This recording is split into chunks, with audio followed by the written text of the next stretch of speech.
하나님 말씀 보시겠습니다. 우리가 함께 나눈 하나님 말씀은 빌레몬서 1장 17절에서 19절 말씀입니다. 우리가 함께 나눈 하나님 말씀은 빌레몬서 1장 17절에서 19절 말씀.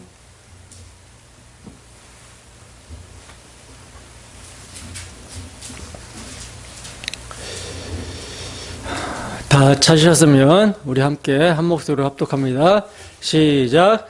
그러므로 내가 나를 동역자로 알진대 그를 영접하기를 내게 하듯 하고 그가 만일 내게 불의를 하였거나 내게 빚진 것이 있으면 그것을 내 앞으로 계산하라. 나 바울이 친필로 쓰노니 내가 갚으려니와 내가 이 외에 내 자신이 내게 빚진 것은 내가 말하지 아니하노라. 아멘. 빌레몬서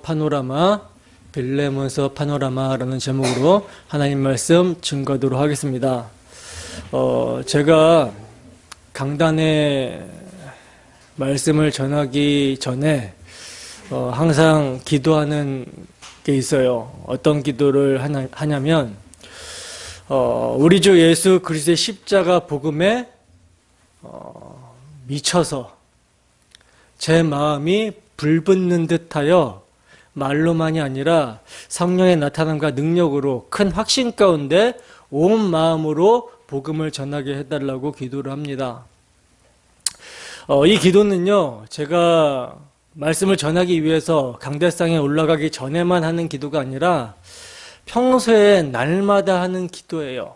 날마다 제 마음이 십자가 복음에 불붙듯 하기를 소원합니다.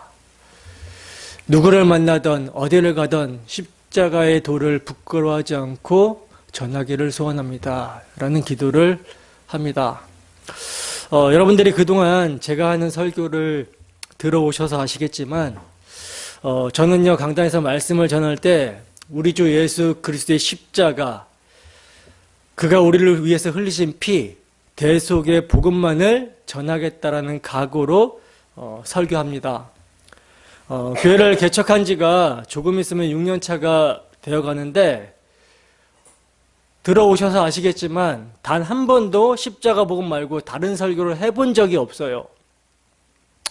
여러분들 중에는 속으로 저 목사는 왜 이렇게 고집스럽게 십자가 복음만을 말할까 이렇게 생각하는 분들이 있을지 모르겠지만 이것은요 제 고집이 아닙니다. 물론 제가 십자가 대속의 복음을 통해서 은혜를 받게 되었을 때 그동안 신앙을 해온 내 경험과 내 자랑, 내 의, 이 모든 것들이 배설물처럼 버려지게 되었고, 그래서 내 주 예수 그리스도가 가장 고상하다라는 사실을 깨닫게 되었을 때 나는 정말 내 평생에 십자가 대속의 복음만을 전해야겠다라고 작정했고, 또 제가 외골수적인 성향이 있기도 하지만 이것은요 제 고집의 문제거나 제 성향의 문제가 아니라 성경 어디를 펴도요 우리 주 예수 그리스도의 대속의 복음만을 이야기하고 있기 때문에 이것을 전하지 않을 수가 없는 거예요. 여러분, 종교개혁자 루터는요 이렇게 말을 했습니다. 성경을 짜면 피가 나온다. 구약을 짜면 짐승의 피가 나오고 신약을 짜면 그리스도의 피가 나온다. 이렇게 말을 했어요. 마틴 루터가 정확하게 본 것이죠. 그렇습니다, 여러분. 성경은요 구약이나 신약이나 할 것 없이 구약은 모형과 예표와 상징과 그림자로 대속 제물로 오실 그리스도를 증거하고 있고, 신약은 구약에 약속한 대로 대속 제물이 되기 위해서 오신 그리스도를 증거하고 있어요.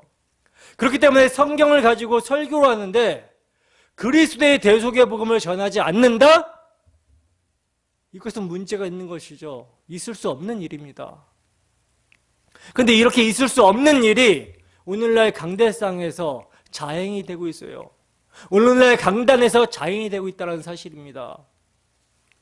성경을 가지고 예수 그리스도의 피, 영혼을 살리는 복음, 아버지께 나아가게 하는 유일한 길인 우리 주 예수 그리스도의 십자가 대속의 복음을 전하는 것이 아니라 성경을 자기 탐심의 도구로 이용해서 귀에 걸면 귀걸이, 코에 걸면 코걸이, 이렇게 이용을 하고 있어요. 성경을. 온갖 다른 복음들이 강단을 점령하고 있다는 사실입니다. 이단들은 차치하고서라도 십자가 복음을 가리는 설교들이 강대상에 난무하고 있다는 거예요. 너무나도 안타까운 실상이죠. 여러분, 기독교의 본질은 십자가입니다. 기독교의 핵심은 십자가입니다. 기독교의 전부는 십자가입니다. 근데 이 십자가를 밀어내고 인본주의적이고 인문학적인 인간 중심적인 인간의 탐심을 자극할 만한 설교들을 강단에서 하게 되니까 오늘날 교회가 어떤 모습이 되어버렸습니까? 구원의 감격도 사라지고 구원에 대한 감사도 사라지고 주를 향한 찬양의 삶은 찾아볼 수가 없으며 예배당에서 하나님의 이름을 부르는데 자신들이 하나님의 이름을 망령되이 일컫는다는 사실도 모르는 상태에서 그렇게 예배하고 있다는 것이죠.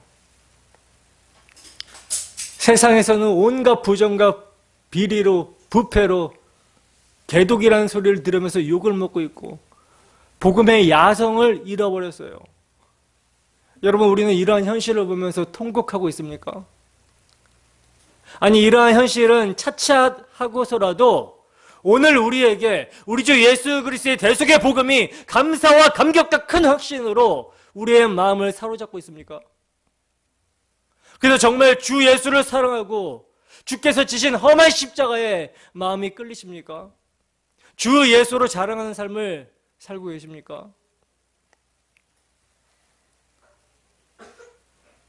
그래도 나는 복음을 전하는 교회에 다니고 있으니까 우리 목사님은 날마다 복음을 전하니까 여기에 만족하면 안 된다라는 거예요.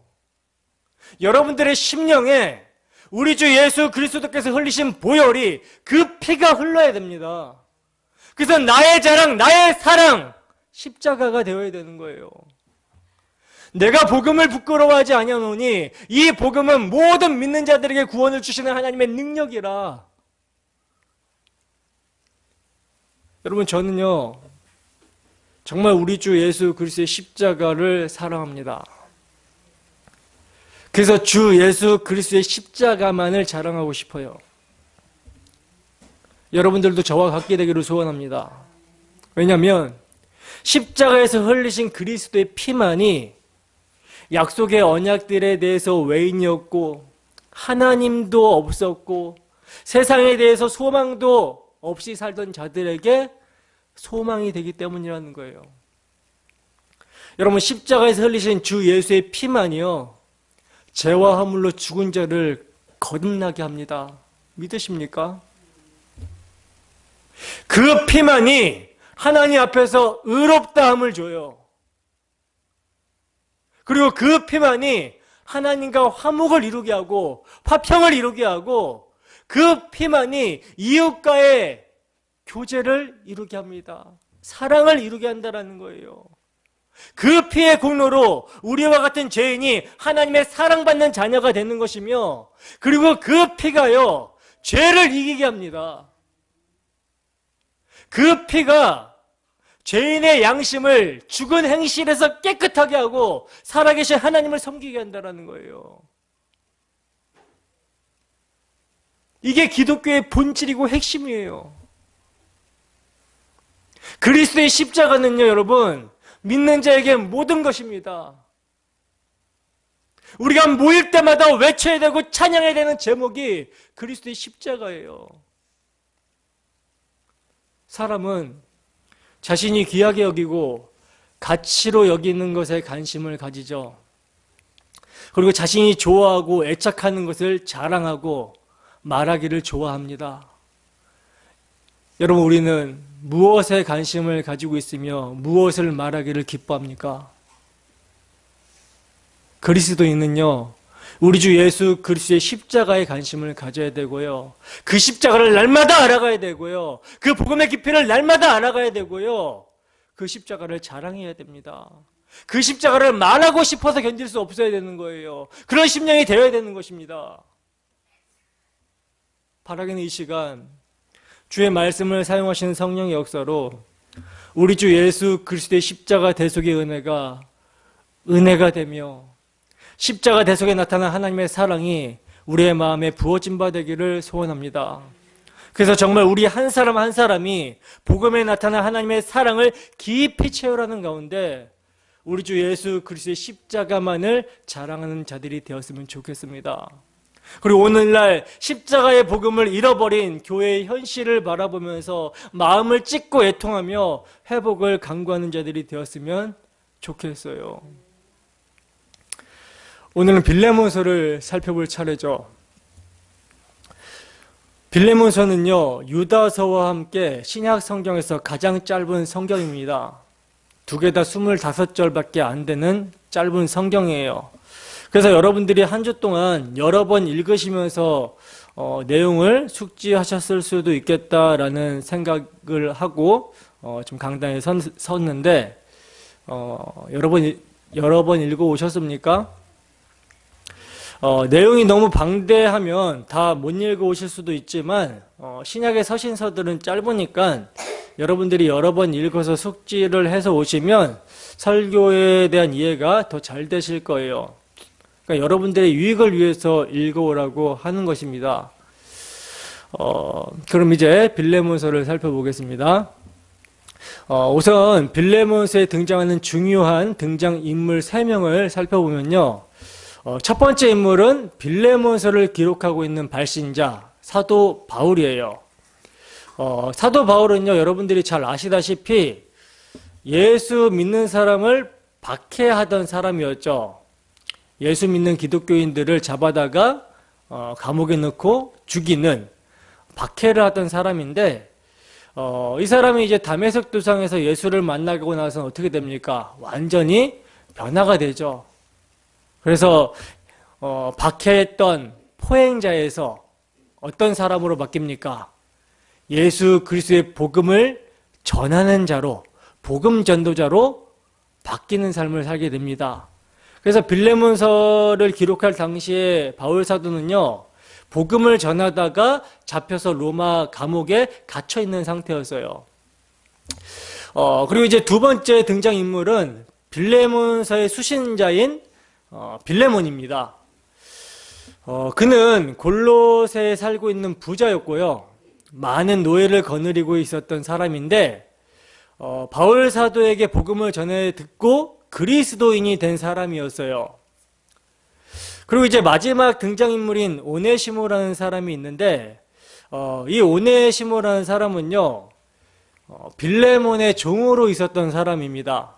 근데 이제 이 사람이 빌레몬의 집에서 돈과 귀중품을 이렇게 훔쳐가지고 로마로 도망갔는데 참 하나님의 섭리는 신묘막측한 것 같습니다. 정확한 경위는 알 수가 없지만 이 오네시모가 바울을 만나서 바울에게 복음을 전해 듣게 돼요. 그리고 그 마음에 복음을 영접하고 믿게 되어서 그리스도인이 되었어요. 그래서 지금 로마 옥중에 있는 바울 사도를 시종 들고 섬기고 있는 사람이 되었다라는 것이죠. 그러니까 여러분, 이 지금 세 인물의 관계가 얽혀져 있죠. 빌레몬서는요, 바울 사도가 오네시모를 이렇게 돌려보내면서 그를 용서하고 사랑받는 형제로 영접해달라고 이렇게 부탁하는 내용입니다. 바울 사도가 빌레몬에게 오네시모를 보내면서 그를 사랑받는 형제로 영접해 줄 것을 부탁하고 있는 내용이에요. 근데 이제 여기서 세 가지 질문을 제기해 볼 수가 있는데, 우선 첫째로는요, 바울 사도는 왜 오네시모를 돌려보내야만 했는가? 라는 질문이 첫째 질문이고요. 그리고 두 번째로는 오네시모는 왜 빌레몬에게 돌아가야만 하는가? 라는 질문. 그리고 마지막으로는 빌레몬은 왜 오네시모를 사랑받는 형제로 받아줘야만 하는가? 라고 하는 질문입니다. 여러분, 빌레몬서는 이 세 가지 질문에 대한 해답을 제공해 주기 위해 기록된 것이라고 할 수가 있어요. 그리고 또 빌레몬서에서 주목해야 되는 점은요, 이 세 사람을 하나로 묶어주고 있는, 이 세 사람의 관계를 하나로 묶어주고 있는 공통 분모와 같은 또 한 분이 등장하고 있다는 사실입니다. 그분이 누굴까요? 바로 예수 그리스도죠.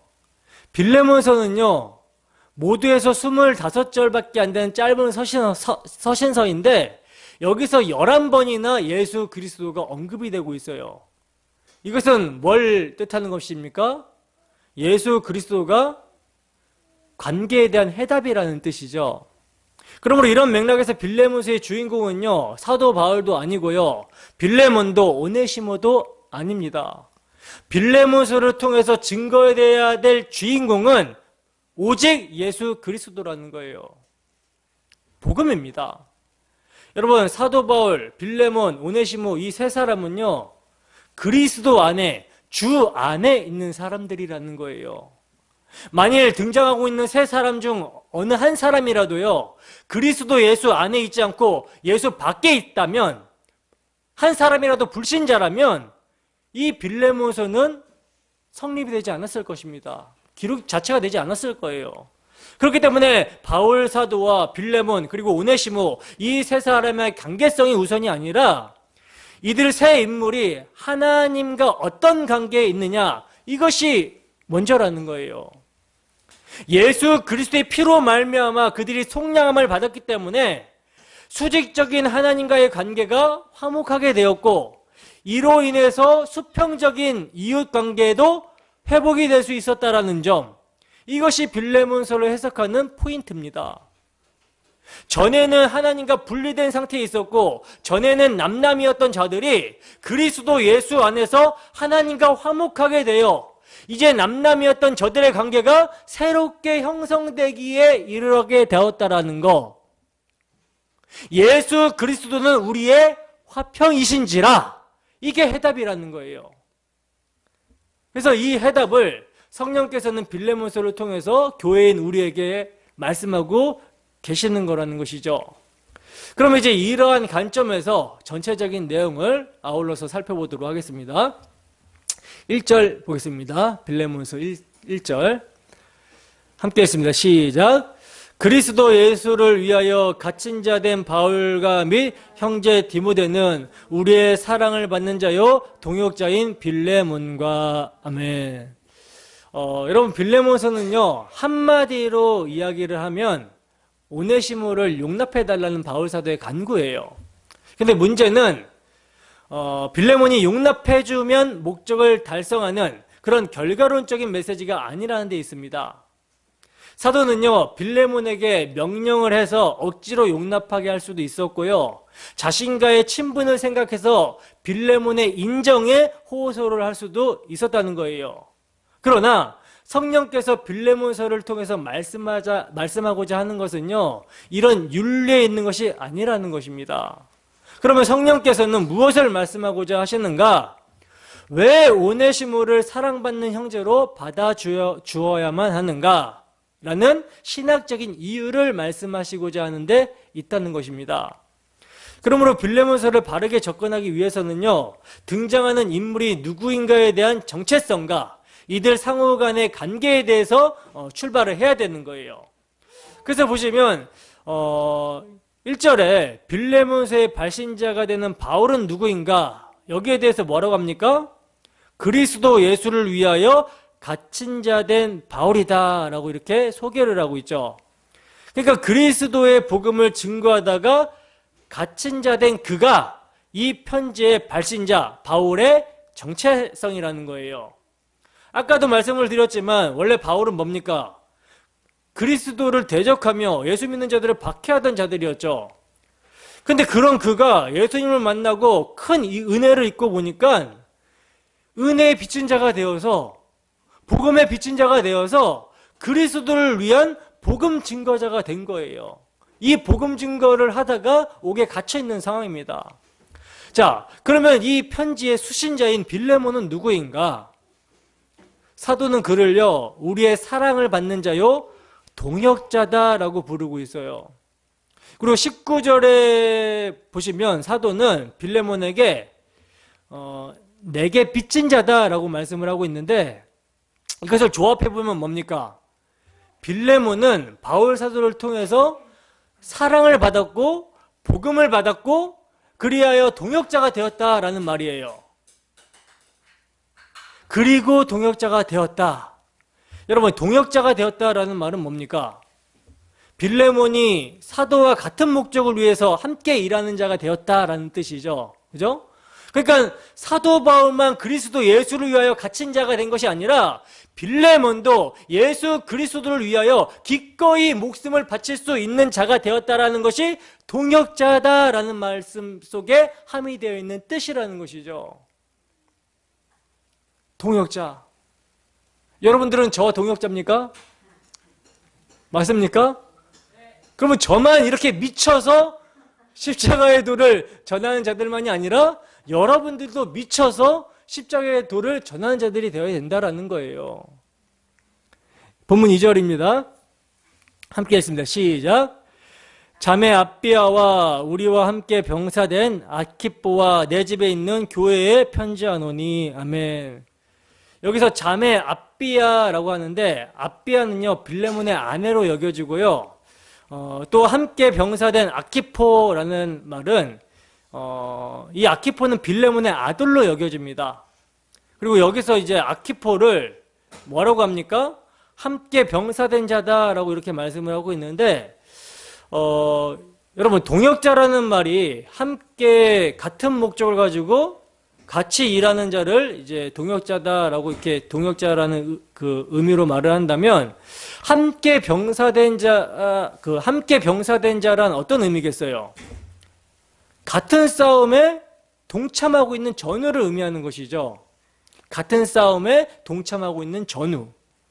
즉 성령의 검, 곧 하나님의 말씀을 가지고 싸우는 복음 전도자임을 나타내고 있는 거예요. 그리고 우리가 이제 빌레몬서라고 하면 개인에게, 바울 사도가 빌레몬에게, 그러니까 개인에게 보낸 편지라고 생각할 수가 있는데, 사도는요 내 집에 있는 교회에게 편지한다라고 말씀을 하고 있어요. 내 집에 있는 교회. 그러니까 여러분, 초대교회는 예배를 드릴 때 어디에서 모였습니까? 대부분 가정에서 모였죠. 근데 아까 말씀드렸다시피 빌레몬은요 부자였어요. 그래서 빌레몬의 집을 교회로, 모일 수 있는 공간으로 내어줬다라는 거죠. 그래서 사도는 빌레몬 집에 있는 교회에게 편지한다라고 이렇게 말씀을 하고 있는 것입니다. 근데 여러분, 사실 서신서의 내용을 보면요 빌레몬 개인에게 부탁하는 용건이지 교회에게 편지하노니 할 이유가 없어 보이거든요.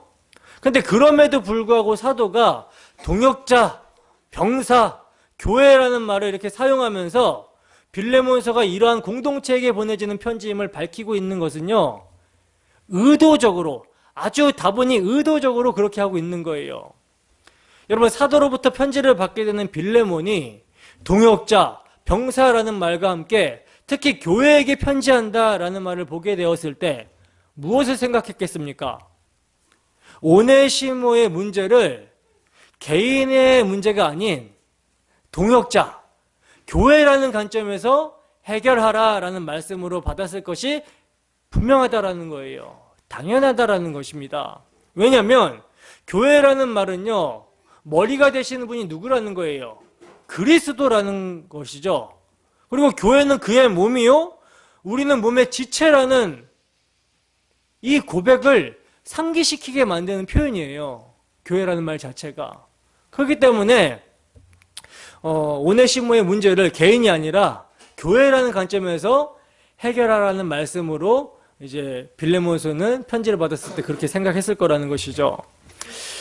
그러므로 오네시모는요 이 편지를 바울에서가 아니라 주 예수 그리스도로부터 받고 있다라는 임재를 맛보게 되었을 것입니다.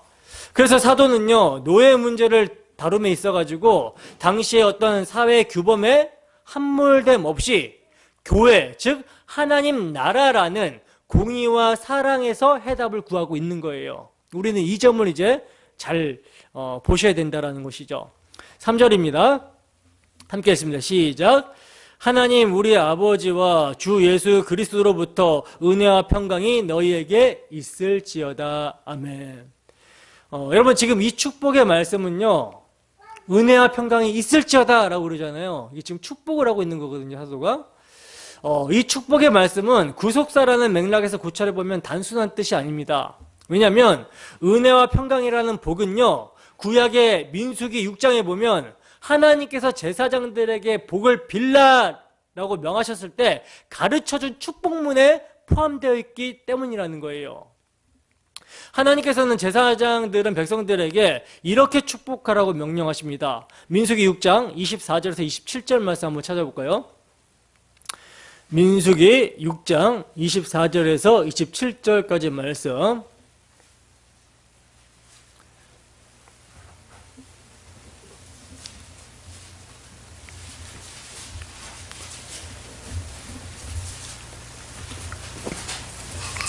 자, 함께 읽어보겠습니다. 시작. 여호와는 내게 복을 주시고 너를 지키시기를 원하며 여호와는 그의 얼굴을 내게 비추사 은혜 베푸시기를 원하며 여호와는 그 얼굴을 내게로 향하여 드사 평강 주시기를 원하노라 할지니라 알아. 그들은 이같이 내 이름으로 이스라엘 자손에게 축복할지니 내가 그들에게 복을 주리라. 아멘. 여러분, 여기서 여호와는 그 얼굴을 내게 비추사라는 말씀을 주목해 보시기 바랍니다. 여러분, 구약 시대란 한마디로 죄로 말미암아 하나님께서 그 얼굴을 가리우셨던 시대라는 거예요. 그런데 이제 예수 그리스도의 속량으로 말미암아 가리워졌던 휘장이 찢어져 버렸고 비로소 그 얼굴을 비추사 은혜 베푸는 것이 가능하여진 거라는 것이죠. 이것이 그리스도의 영광의 복음의 강체로 비춰지게 된 거라는 것입니다. 그리고 또 여호와는 그 얼굴을 내게로 향하여 드사 평강 주시기를 원하노라 하시는데, 이 말씀은요, 먼저 그 얼굴을 비춰주시고 그 얼굴을 내게로 향하여 드시기만 한다면, 다시 말해서 여호와의 얼굴을 우리에게서 돌리시지만 않으신다면 우리는 어떠한 처지와 어떠한 형편에서도 평강을 누릴 수가 있다라는 의미예요. 그러므로 여러분, 은혜와 평강은요, 구약에서 약속하신 축복이 예수 그리스도로 말미암아 성취가 된 복이라는 것입니다. 사도는 이를 알았기 때문에 주 예수 그리스도로부터 은혜와 평강이 너희에게 있을지어다 라고 복을 비는 거예요. 그리고 여러분, 지금 바울 사도는요, 이렇게 복을 빌면서 하나님을 어떻게 표현하고 있습니까? 우리 아버지라고 부르고 있죠. 우리 아버지. 이 우리라는 그 나의 복수 형태에 누가 포함되어 있습니까? 바울과 빌레몬은 물론 앞비와 앞키포, 오네시모, 교회 모두를 의존해 두고 하고 있는 말씀이에요. 그러니까 빌레몬서는 모든 시대 모든 교회에게 하시는 말씀이라는 의미입니다. 때문에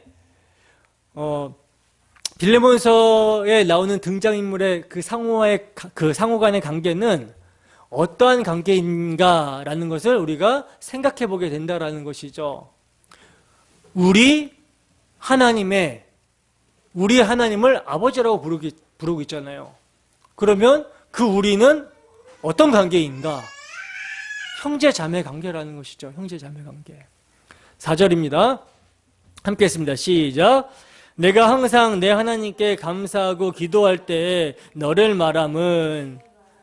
자, 이제 구약의 복의 성취로 예수 그리스도로부터 오게 되는 은혜와 평강을 이제 말씀한 다음에 바울 사도는 최우선적으로 지금 무엇을 하고 있습니까? 하나님께 감사 기도를 하고 있죠. 여러분, 사도는요, 오네시모의 문제로 곧바로 직행하지 않고 있다는 데 주목을 해야 돼요. 그러면 사도는 무엇에 대한 감사를 하나님께 우선적으로 하고 있는가? 5절을 보시면 빌레몬에게 주 예수와 및 모든 성도에 대한 내 사랑과 믿음이 있음을 들었기 때문이다 라고 말씀합니다.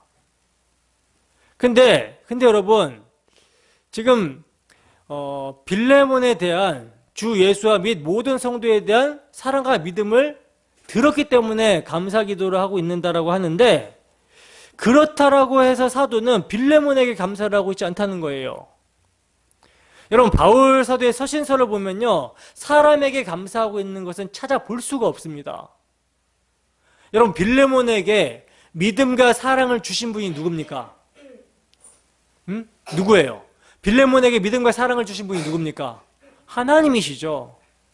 하나님이세요. 하나님이 빌레몬에게 믿음과 사랑이라는 은사를 주신 것입니다. 그렇기 때문에 사도는 하나님께만 감사를 드리고 있는 거예요. 믿음은 수직적으로 하나님과의 관계요, 사랑은 수평적으로 성도와의 유대를 뜻하는 것이죠. 그러므로 믿음과 사랑은 새의 두 날개와도 같은 그리스도인됨의 특성입니다. 근데 우리가 여기서 주목하게 되는 것은 뭐냐면요, 사도가 말씀하고 있는 사랑과 믿음의 순서라는 거예요. 여러분, 바울 사도의 다른 서신서들을 보면요, 항상 사도가 언급할 때 믿음을 먼저 언급을 하고 있거든요. 믿음을. 그래서 에베소서 1장 15절에도 보면 이로 말미암아 주 예수 안에서 너희 믿음과 성도를 향한 사랑을 나도 듣고 라고 하면서 믿음을 먼저 언급하고 그 뒤에 사랑이 따라옵니다.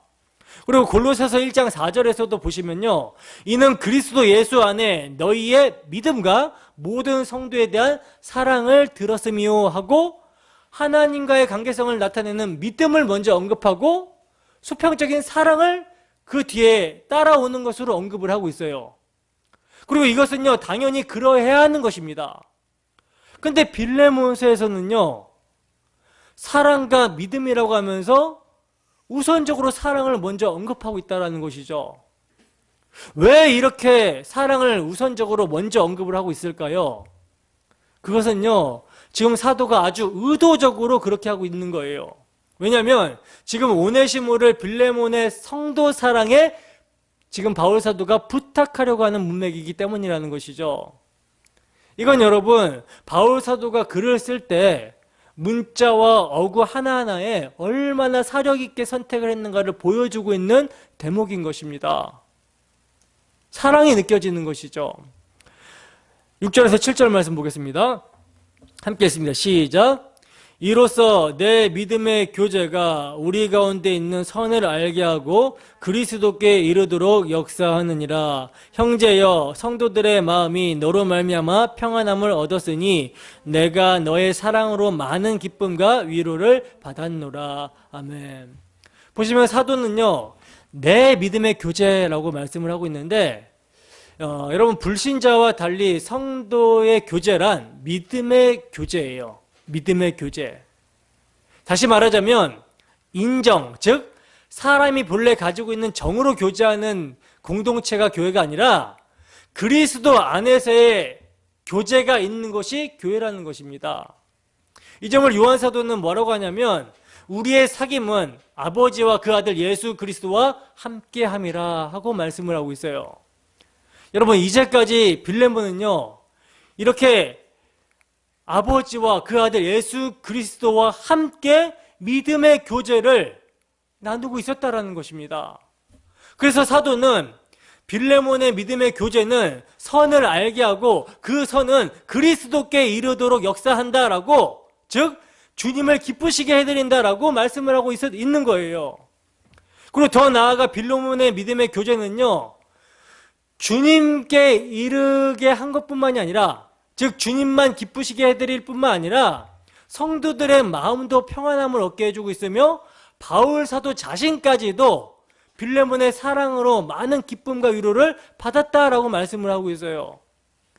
이렇게 여러분, 빌레몬의 믿음의 교제가 그리스도께 이르도록 역사하고 성도들의 마음을 평안하게 하며 바울 사도까지도 기쁨과 위로를 얻게 했다라는 것은요, 빌레몬이 복음에 합당한 선한 일에 힘썼다라는 사실을 알게 해주는 대목이라는 거예요. 그러므로 빌레몬이 이렇게 믿음의 교제를 통한 선한 일에 힘쓰며 봉사할 수 있었던 것은요, 그에게 뭐가 있었기 때문에? 사랑과 믿음이 있었기 때문이고, 이 사랑과 믿음은 누가 주셨어요? 이 사랑과 믿음을 주신 분이, 은사로 주신 분은 하나님이기 때문에 사도는 하나님은 감사와 찬양과 영광을 받으시기에 합당하다라고 말씀하고 있는 것입니다. 그리고 사도는 빌레몬에게 사랑과 믿음이라는 은사를 주신 하나님을 믿기 때문에 그 그 하나님을 신뢰하기 때문에 오네시모를 돌려보내고 있는 거라는 거예요.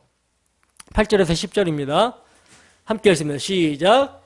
이러므로 내가 그리스도 안에서 아주 담대하게 내게 마땅한 일로 명할 수도 있으나 도리어 사랑으로서 강구하노라. 나이가 많은 나 바울은 지금 또 예수 그리스도를 위하여 갇힌 자 되어 갇힌 중에서 낳은 아들 오네시모를 위하여 내게 간구하노라. 아멘. 자, 이제 본론으로 들어가는 거예요.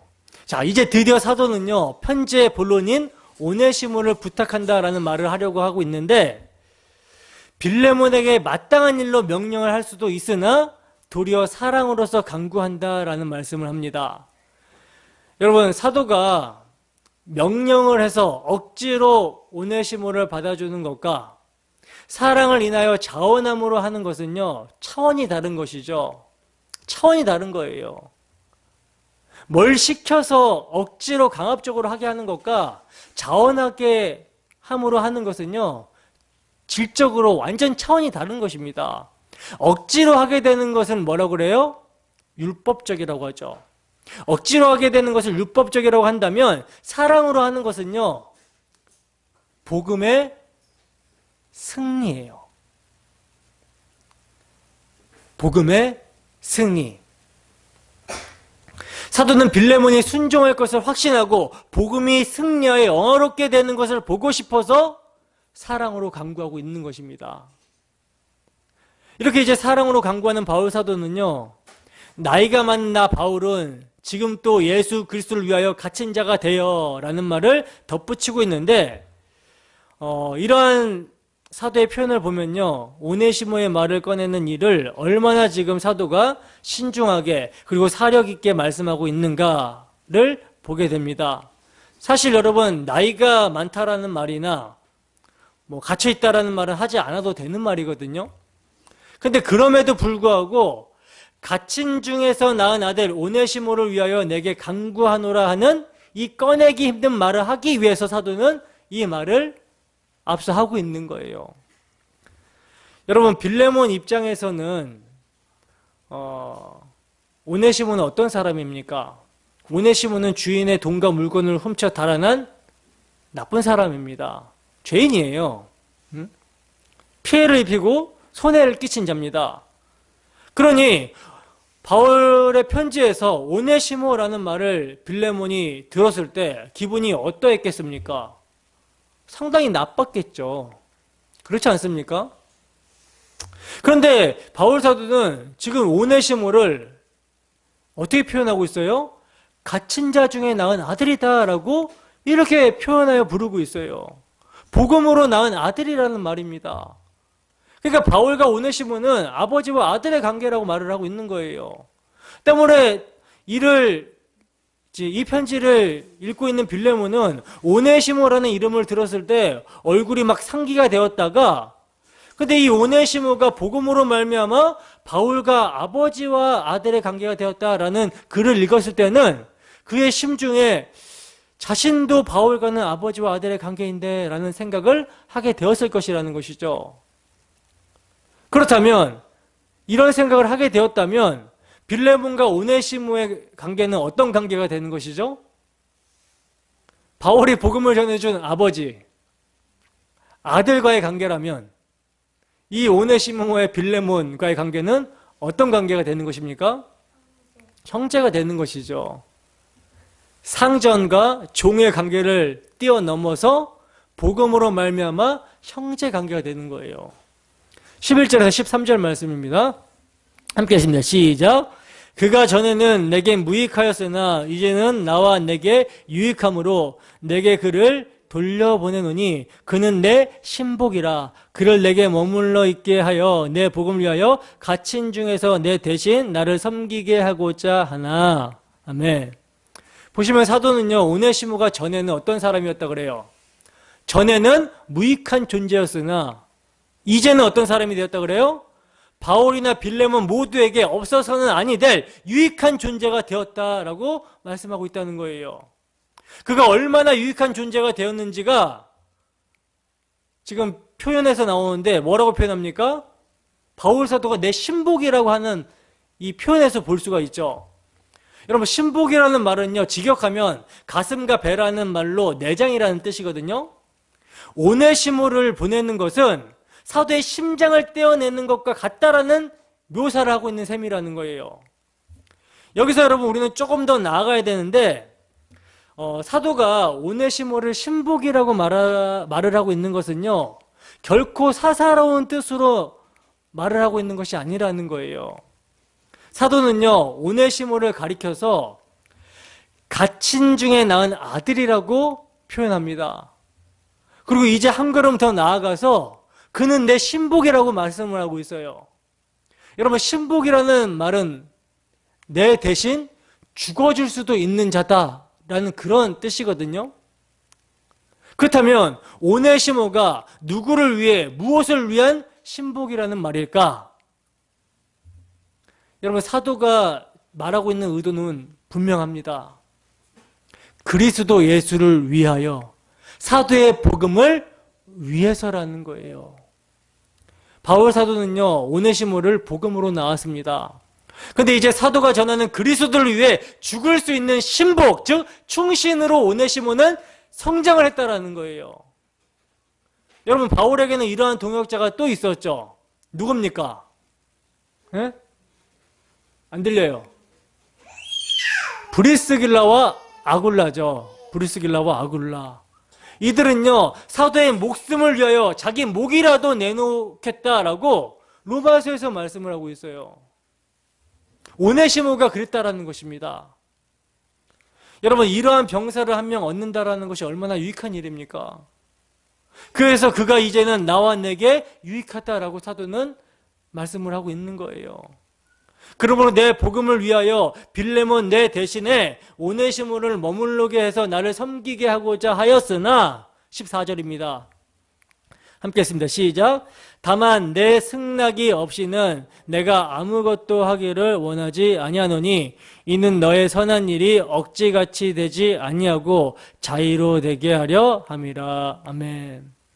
보시면 사도는요, 해결돼야 되는 문제, 선결적으로 해결돼야 될 문제, 즉 바울을 수종 들고 섬기는 일보다 더 중요한 문제가 남아있다라는 사실을 알고 있어요.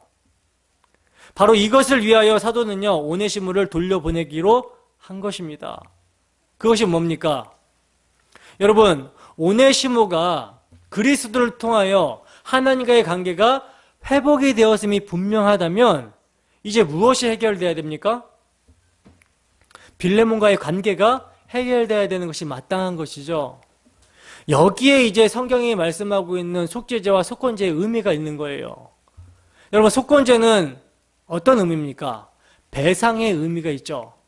속죄제를 통하여 하나님과 회복이 되었다면 이것으로 끝나는 것이 아니라 이웃에게 손해를 끼친 것도 되돌려 놓아야 될 의무가 남은 거라는 것이죠.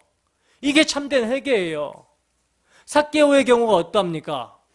삭개오의 경우, 그는 주님을 영접한 후에 어떤 고백을 하죠? 주님, 내가 내 소유의 절반을 팔아서 가난한 자들에게 주겠으며 만일 내가 누구의 것을 속여 빼앗은 것이 있다면 이것을 4배나 갚겠습니다. 내 갑절로 갚겠습니다. 라고 말을 했어요. 이 뜻은 어떤 뜻입니까? 평생에 내가 속죄하며 살겠다라는 뜻이죠. 이게 여러분 우선적으로 해결돼야 되는 문제인 것입니다. 바로 여기에 구원 계획에 있어서 가장 중요한 난제인 하나님의 의로우심이 등장하게 되는 거예요.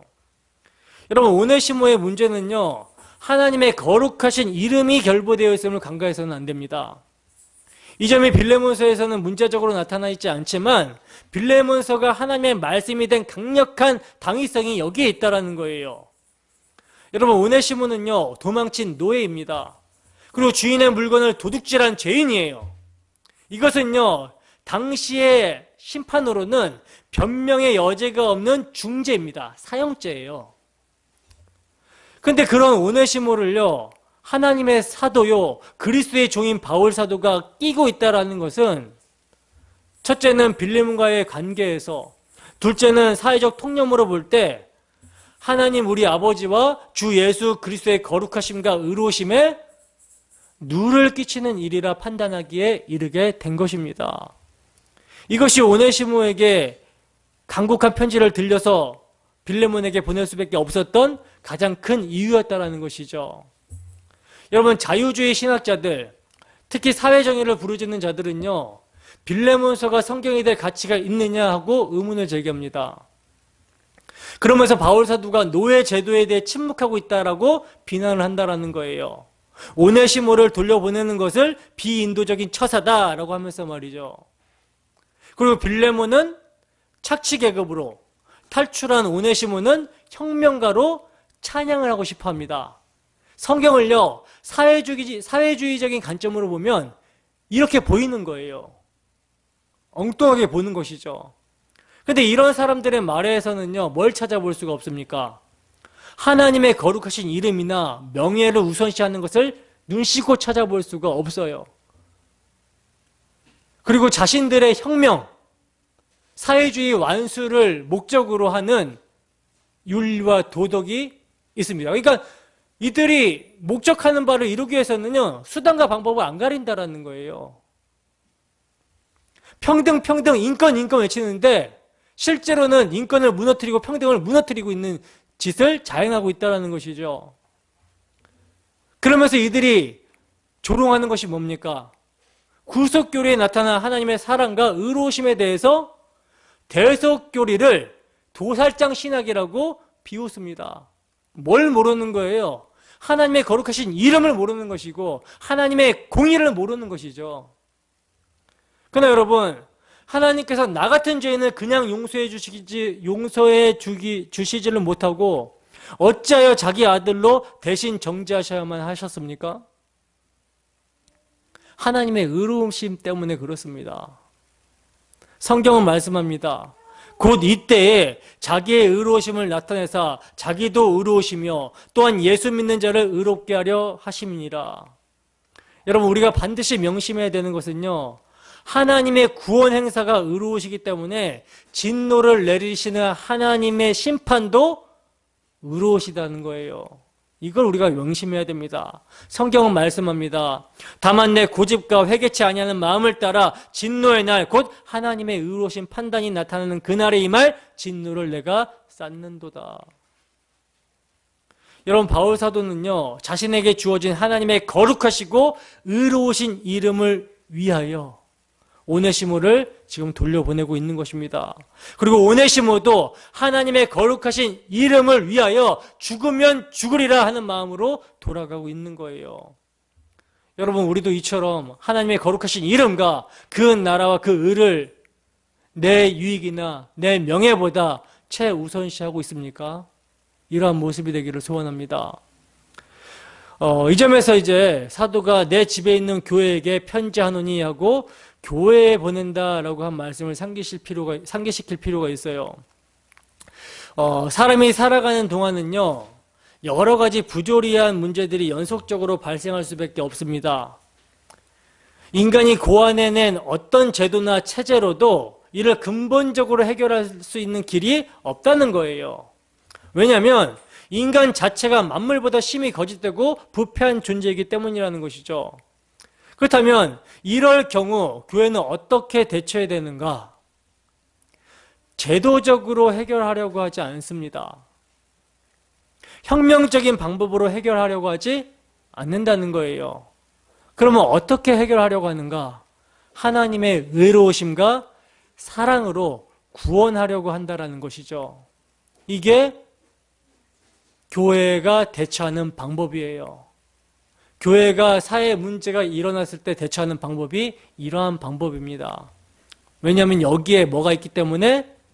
복음의 승리, 십자가의 승리가 있기 때문이라는 것이죠. 15절에서 17절입니다. 함께 했습니다. 시작. 아마 그가 잠시 떠나게 된 것은 너로 하여금 그를 영원히 두게 하려 함이니 이후로는 종과 같이 대하지 아니하고 종 이상으로 곧 사랑받는 형제로 둘 자라. 내게 특별히 그러하거든 하물며 육신과 주 안에서 상간된 내게랴. 그러므로 내가 나를 동역자로 알진대 그를 영접하기를 내게 하듯 하고. 아멘. 15절을 보시면 대조가 나타나는 것을 볼 수가 있는데 잠시와 영원, 떠남과 두개함, 이것이 이제 대조가 되고 있죠. 11절에서도 전에와 이제, 무익과 유익이 대조가 되었었잖아요. 근데 오네시모가 빌레몬을 떠난 전에 일어난 그 자체만을 놓고 본다면 이것은 어떻게 봅니까? 무익한 일이고 악이라고 말할 수밖에 없는 것이죠. 근데 여러분, 복음은 그 절망의 지점에서 일을 시작하시는 회복운동이라는 거예요. 이것은 잠시뿐이라고 말씀합니다.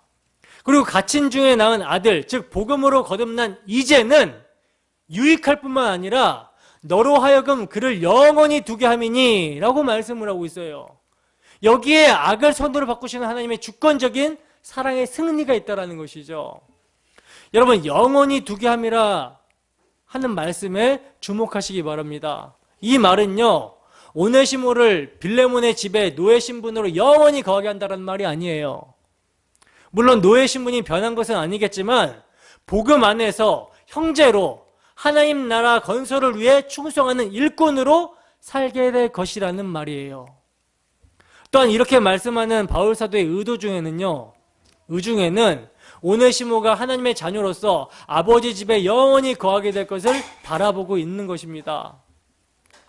그러므로 이후로는 종같이 대하지 아니하고 종 이상으로 곧 사랑받는 형제로 둘 자라 사도는 말씀합니다. 이건 여러분, 당시로서는 가히 혁명적인 말이라고밖에는 달리 말할 수가 없는 거예요. 잔인한 체형, 즉 사형시키지 말고 너그럽게 용서해달라는 그런 뜻을 넘어섭니다. 사랑받는, 더 나아가서 형제로 둘 자다라고 말씀을 하고 있다는 거예요. 혹자는 바울이 노예제도 자체를 철폐할 것을 말하지 않고 있다라고 해서 그의 윤리를 제국주의적인 윤리라고 비난합니다. 그렇다면 이후로는 종과 같이 대하지 아니하고 종 이상으로 곧 사랑받는 형제로 둘 자라 하는 이 말씀은 무슨 윤리라고 말할 것인가? 여러분, 성경은요, 그리고 복음은 사람이 살아가는 사회 윤리에 대해서 무관심한 것은 아니지만 인간의 본질적이고도 근원적인 실존에 대한 해답을 제시하고 있음을 우리는 반드시 명심해야 되는 거예요.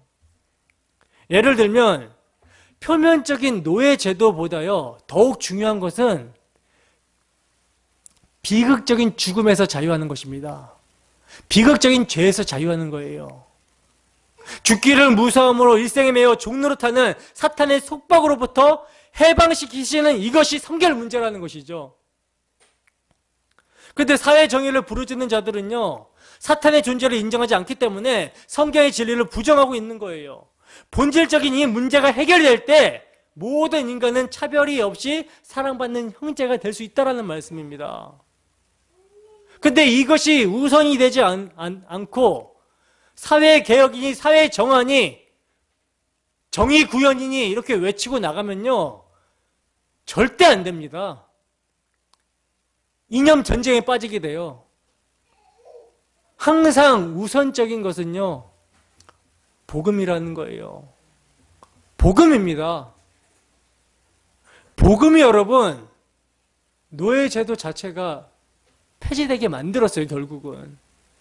어떤 것들을 뒤집어 엎고 혁명을 일으켜서가 아니라 죄와 허물로 죽은 데서 살아나게 되니까, 복음을 전해 듣고 살아나게 되니까 그 살아난 자들이 각자의 삶으로 들어가서 또 복음을 살아내고 복음을 전하는 거예요. 그러다 보니까 어떻게 됩니까? 로마 자체가 뒤집혀 버리죠. 기독교 국가가 되고 나중에는 종교개혁을 통해서 노예제도가 없어지고 평등한 사회가 일어나게 되는 그러한 모습이 있게 되었다라는 거예요. 혁명으로 되지 않습니다. 더딜지라도 뭘로 된다? 복음으로 되는 거예요. 그러므로 내가 나를 동역자로 알지인데 그를 영접하기를 내게 하듯하고 라고 말씀합니다. 여러분, 사도는 오네시모를 10절에서는 갇힌 중에 낳은 아들이라고 하여 부자지간으로 말하고 있고요. 12절에서는 내 신복이라 하여 주종관계로 말하였으나 본문 17절에서는 뭐라고 합니까? 그를 영접하기를 내게 하듯 하라 하고 사도 자신과 오네시모를 동일시 일체화 시키고 있어요. 이것이 이제 주님께서 말씀하신 바입니다. 너를 영접하는 자는 나를 영접하는 것이요. 여기 내 형제 중에 지극히 작은 자 하나에게 한 것이 곧 내게 한 것이니라. 이게 일체화예요. 그러니까 오네시모를 영접하게 되는 것은 바울을 영접하게 되는 것이고, 궁극적으로는 누굴 영접하게 되는 것입니까? 그리스도를 영접하게 되는 것이죠. 18절에서 19절입니다. 함께 했습니다. 시작. 그가 만일 내게 불의를 하였거나 내게 빚진 것이 있으면 그것을 내 앞으로 계산하라. 나 바울이 친필로 쓰노니 내가 갚으려니와 내가 이 외에 내 자신이 내게 빚진 것은 내가 말하지 아니하노라. 아멘. 여러분, 여기가 지금 이 대목의 말씀이 빌레몬스의 심장이라고 말할 수 있어요. 이것을 얘기하기 위해서 지금 끌고 온 것입니다. 바울 사도는요, 빌립보 형제들에게 내가 예수 그리스도의 심장으로 너희 무리를 어떻게 사모하는지 하나님이 내 증인이시라 하고 말씀했습니다. 지금 바울은요, 동일하게 예수 그리스도의 심장으로 이것을 내게로 회개하라, 계산하라, 나 바울이 친필로 쓰느니 내가 갚겠다라고 말씀하고 있는 것입니다. 여러분, 만일요 빌레몬스에서 이 부분이 빠졌다면 사도의 편지는 소리나는 구리와 울리는 꽹과리에 지나지 않았을지도 모른다는 거예요. 여러분, 사도는 하나님의 거룩하심과 공의라는 차원에서 오네시모를 빌레몬에게 돌려보내면서 그냥 돌려보내기만 하는 것이 아니라 그가 저지른 잘못에 대한 책임을 자신이 대신 담당하겠다라고 말씀을 하고 있어요. 여러분, 이 대목이 그리스도의 복음이 증거되는 빌레몬서의 핵심이거든요. 여러분, 우리는 여기서 무엇을 볼 수 있습니까? 사도 바울은 우리 죄를 대신 계산하여 주신 예수 그리스도의 예표로 보여지게 됩니다.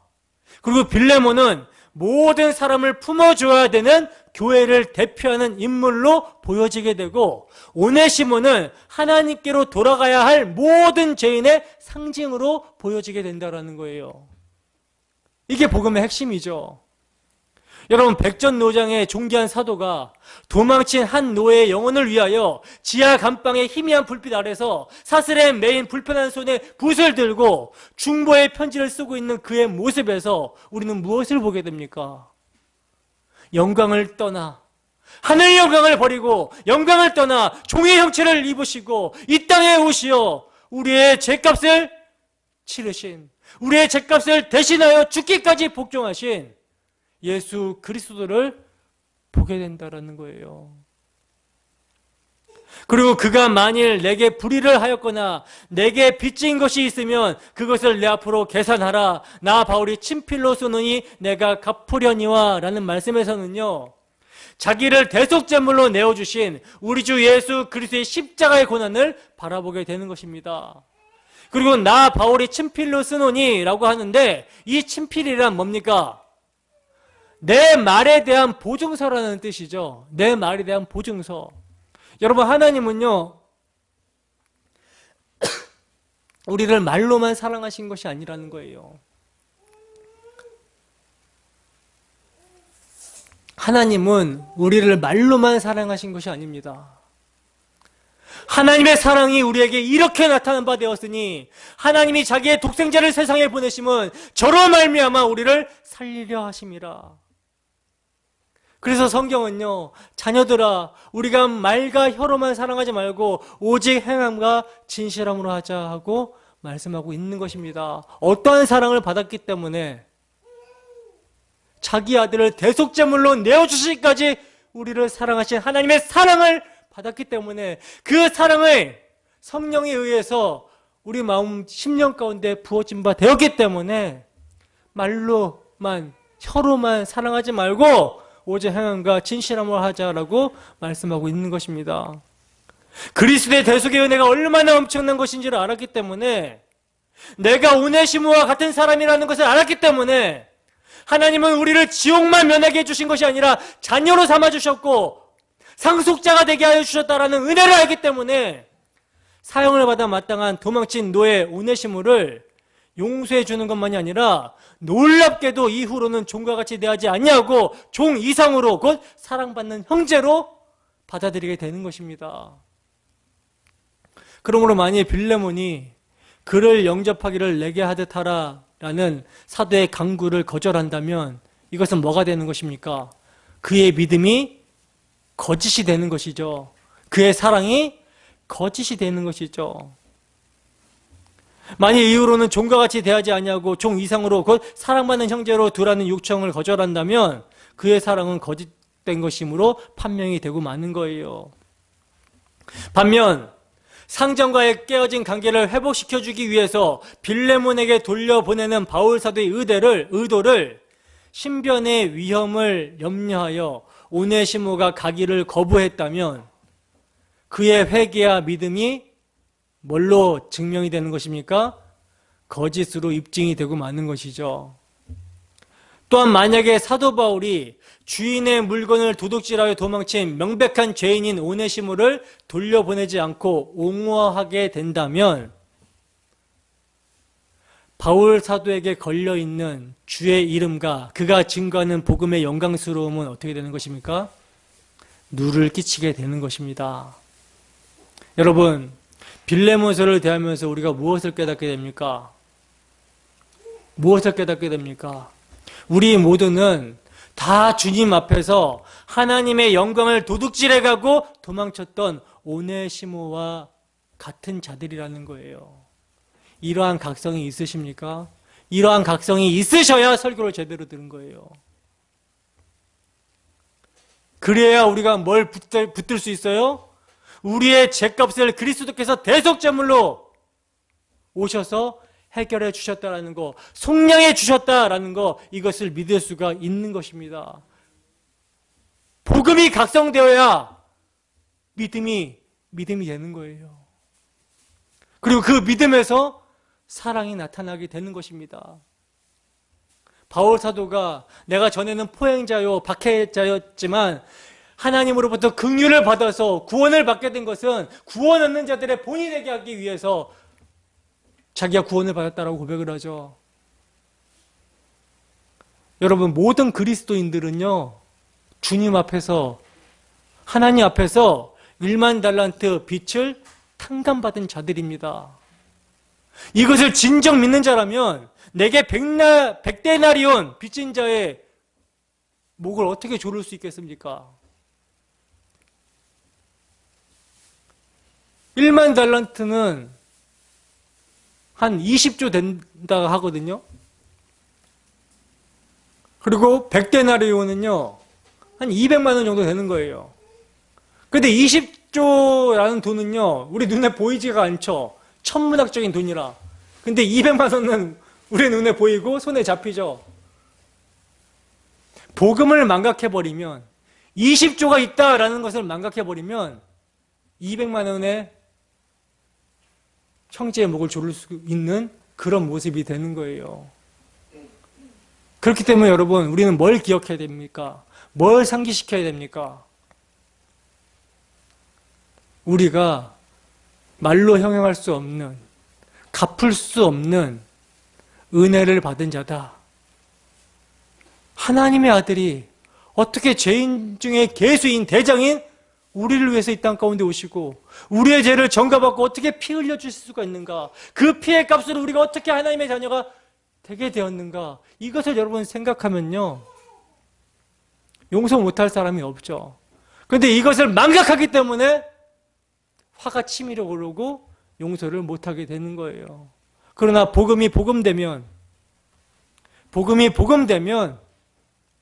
사도가 에베소 교회에서 건면하는 것처럼 서로 인자하게 여기며 불쌍히 여기며 서로 용납하기를 하나님이 그리스도 안에서 너희를 용서하심과 같이 하라라는 권면을 받게 되는 것입니다. 여기에 모든 그리스도인들의 공통 분모가 있는 거예요. 여러분, 우리 모두가 오네시모였다라는 것을 잊지 마시기 바랍니다. 그러한 오네시모들에게 그리스도께서 어떠한 값을 치르셨는지, 그리스도의 목숨값, 피값으로 우리가 죄용서함을 받고 의롭다 하심을 받고 하나님의 사랑받는 자녀가 되었다라는 거, 이것을 잊지 마시기 바랍니다. 이 복음의 은혜를 아는 데서 뭐가 나온다? 긍휼이 나오게 되는 거예요. 주께로부터 받은 긍휼로 우리에게 해를 끼친 오네시모라 할지라도 용납하고 사랑받는 형제로 받아들이는 우리의 모습이 되기를 주님의 이름으로 축원합니다. 기도하겠습니다. 은혜에 오신 하나님 아버지, 부족한 사람이 아둔한 입술을 열어서 주의 복음을 증거하였습니다. 하나님, 우리가 다 주인의 영광을 훔쳐서 도망간 오네시모와 같은 자들임을 아버지 각성하고 고백하게 됩니다. 그런데 이 주인께 범죄한 죄는 영원한 지옥의 형벌을 받아 마땅하고 지금 당장 지옥에 들어가도 아무런 변명이나 할 말 없는 죄인인데, 죄인 중에 대장인데, 이러한 죄인에게 주께서 긍휼을 베풀어 주셔서 당신의 아들을 화목제물로 내어주기까지 우리를 사랑하셔서 우리의 죄를 용서하시고 우리를 속량하셨습니다. 그리하여 사랑받는 형제로 우리를 여겨주셨습니다. 사랑받는 자녀로 우리를 여겨주셨습니다. 하나님 아버지, 우리가 받은 사랑, 받은 은혜를 망각하지 않게 하여 주시고, 그리하여 다른 오네시모를 발견할 때에 용납하고 용서해주는 그런 너그러운 마음이 우리에게 있을 수 있도록 주께서 인도하여 주시옵소서. 복음에 합당한 삶의 모습으로 우리가 살아갈 수 있도록 주께서 늘 그리스도의 사랑으로 강권하시고 인도하시고 이끌어 주시옵소서. 감사드리며 거룩하신 예수님 이름으로 기도드립니다. 아멘.